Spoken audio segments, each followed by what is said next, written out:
Jews for Judaism does not address the part of the verse that says, but we had regarded him diseased. Again, it has to be all Jews at one time. When were the Jews, even by the Gentiles, regarded as diseased? No, sure, you can be ugly and say nasty things and say, oh, the Jews is like the disease, but, but they haven't been. This is not perceptions. This is not how people think about you. This is a description of a real man, God's representative, his prophet like Moses, that he prophesied in Deuteronomy. And we think the Orthodox knows about him. Now, why is it so difficult? Why does everybody got to be saying this? Is it because you're religious? I think so. Well, God chose an atheist, a Gentile. The arid land in verse 2, that's Christianity. He comes from Edom. He comes from a Christian land. And of the Jews, no people are with him. It's so easy to figure out. See, a time is coming, the land blooms again. See, a time is coming, Jerusalem's rebuilt. Then I will make a covenant with you. Okay, covenant's here. How do we know? Well, you got to have a spokesperson, don't you? God does. You got to have a prophet like Moses. Oh yeah, Deuteronomy's going to send a guy back. Wonder what he looks like. How do we identify him? Because I'm not going to believe anybody if I don't have a description. Hey, wait a minute. Here's the description. This is what the sages said. It said Moshiach, the anointed one from chapter 11, will be described here. That's how we find him. But he's here. He's got to be here, and the covenant's here. Let's find him. It's like y'all think he's going to come back, Jews for Judaism, outreach Judaism, I heard somebody ask Toby, God had me listen to it, on the radio, and somebody called in and said, how do we know Moshiach's here?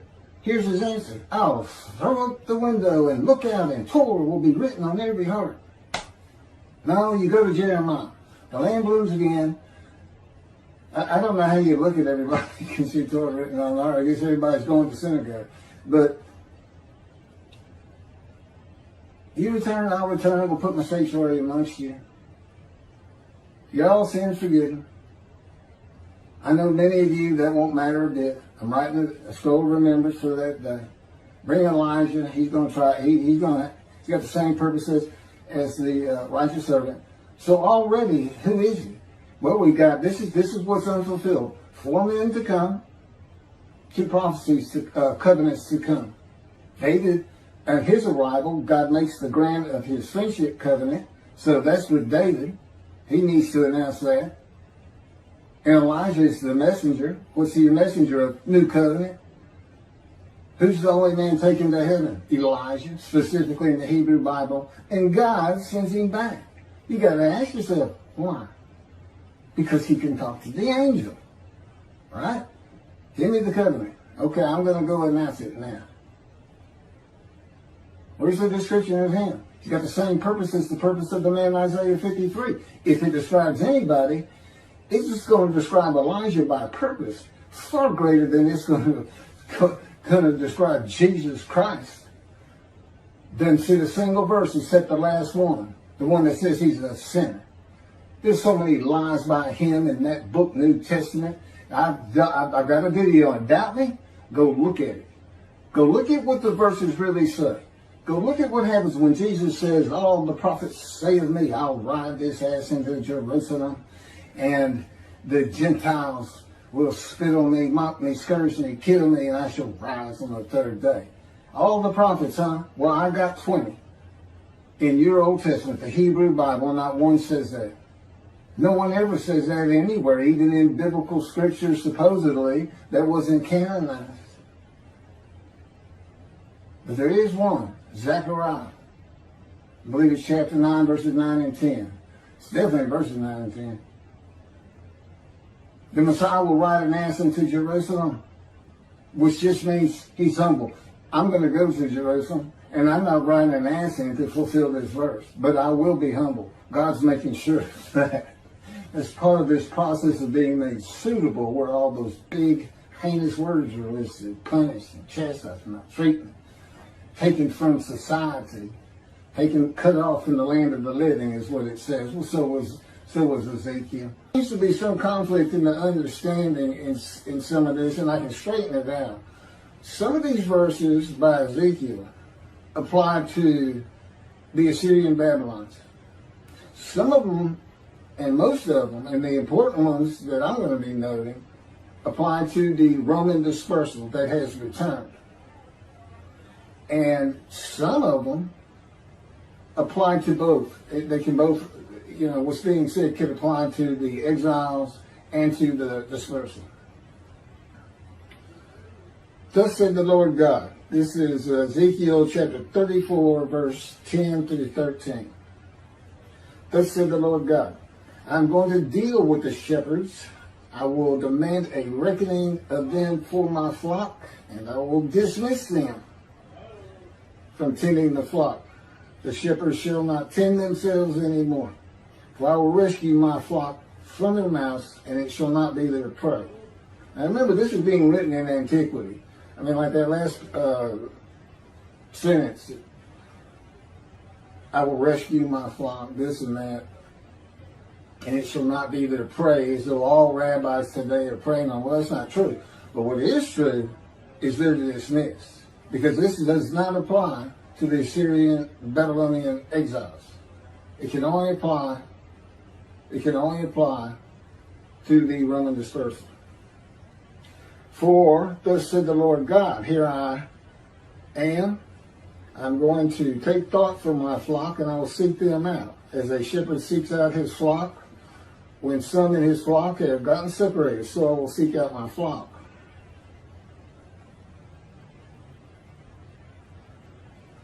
I will take them out from the peoples and gather them from the countries, and I will bring them to their own land. And I will pasture them on the mountains of Israel, by the water courses, and in all the settled portions of the land.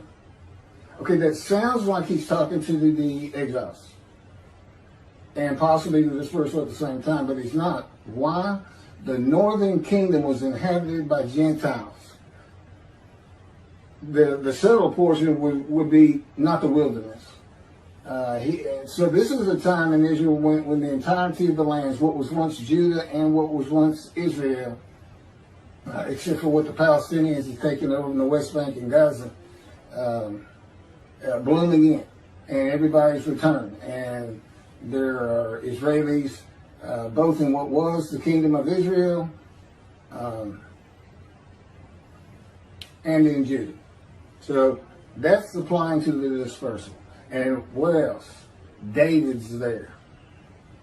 And he didn't appear.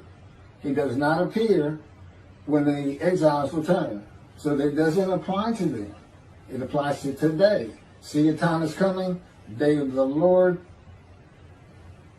The man by Isaiah 53 described, who is the descendant of David from chapter 11. That's God's representation. That's the person who tells the people. God says, Keith, tell them this. Just as he said, Moses, go tell the Israelites this. Go tell them this. Go tell them the book of Leviticus.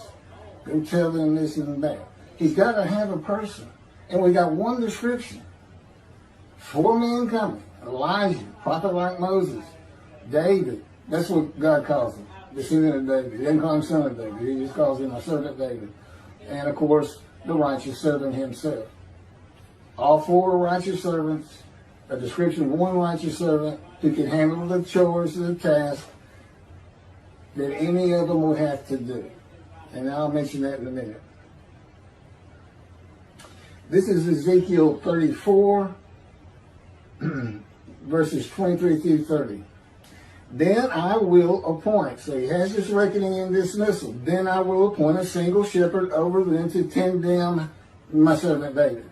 So the entirety of these two, it applies clearly to the Roman dispersal. It cannot apply to the exiles. There is no account of the descendant of David returning with the exiles.